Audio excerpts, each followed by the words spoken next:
Yeah, the intention of the bill was simple. The intent was to, when the federal government declassified a drug on the federal schedule of controlled substances, that the bill would allow our state health director, Thomas Dobbs, or his successor, to declassify it until the legislature came back in session and let us make that decision.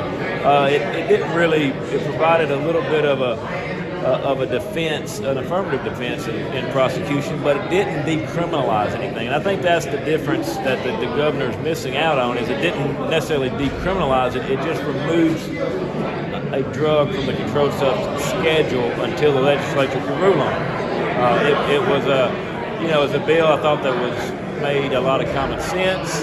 I think it overwhelmingly passed the House unanimously, maybe, even and in the Senate as well. So you had bipartisan support, bicameral support for the bill.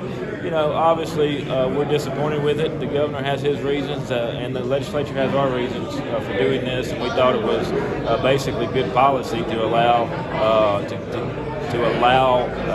this bill to go through.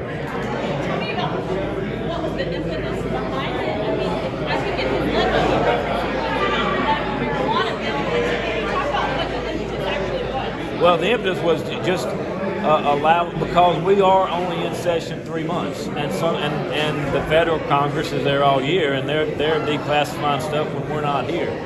So it was just kind of a stopgap to clear up a hole in the law, was all the intent of it was. It wasn't to declassify, to decriminalize anything, or to be soft on crime that he likes to paint us at sometimes. It was common sense policy matching what the federal government's doing.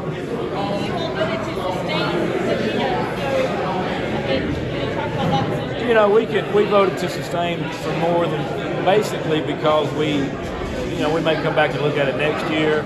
I had not really talked. The Senate had a bill as well. I had not really talked to them. My understanding was they were going to do the same.